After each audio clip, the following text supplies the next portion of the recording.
বারাকাতুহু। আপনারা সবাই কেমন আছেন? প্রিয় রানীগাঁওবাসী, আপনাদের কাছে আমি কিন্তু অপরিচিত কেউ না, ঠিক না? আমি 22 বছর ধরে আপনাদের মাঝে ধর্মের প্রচার করে আসছি, ঠিক না বেঠে? 22 বছর ধরে যতগুলো দাওয়াত আমারে করেছেন আমি কি মিস করেছি? এখন আমি আপনাদের সাথে আত্মশুদ্ধির নেপথ্যে দীর্ঘদিন পর্যন্ত আপনাদের সাথে চলাফেরা করতে করতে আপনাদের সাথে আমার ধর্মীয় সম্পর্ক, আত্মার সম্পর্ক, মনের সম্পর্ক হয়েছে, ঠিক কিনা বলে?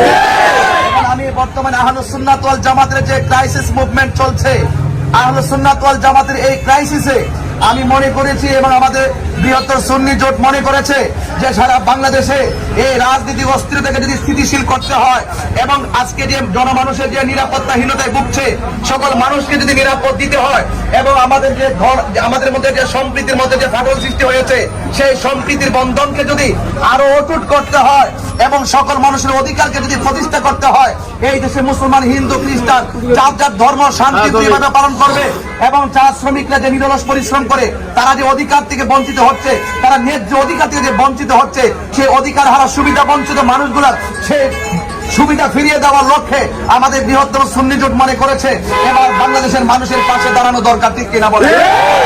আমাদের বৃহত্তর সুন্নি জোটের পক্ষ থেকে তারা আপনাদের মাঝে আপনাদের খেদমতের জন্য, আপনাদের সেবাদানের জন্য তারা আমাকে এখানে মনোনীত করেছেন।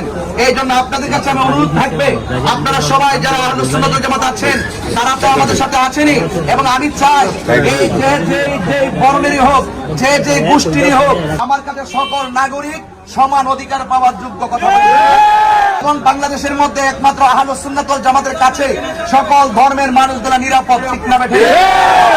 আপনারা জানেন যে এই বর্তমান বাংলাদেশের মানুষ নিরাপত্তাহীনতায় ভুগতেছে, কথা কি সঠিক না মিথ্যা? আজকে দেখেন হাদির মতন একটা লোককে তারা প্রকাশ্যে গুলি করেছে, সে মারা গিয়েছে, আজকে তার জানাজা হয়েছে এবং আমাদের শহীদ রইসউদ্দিনকে তারা নির্মম ভাবে প্রকাশ্য দিব্যিলিকে মেরে ফেলেছে।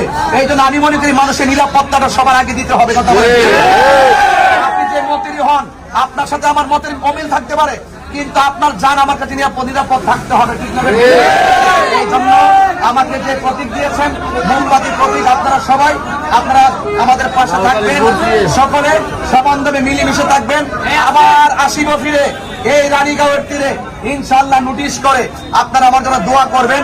আমি শুধু আপনাদের দোয়া এবং ভালোবাসা চাই এবং আধুনিক ভাবে গড়ে উঠুক চুনারোগের মাধ্যমে মানুষের জনপদ। আল্লাহ যেন আমাদের সকলকে কবুল করে বলে আমিন।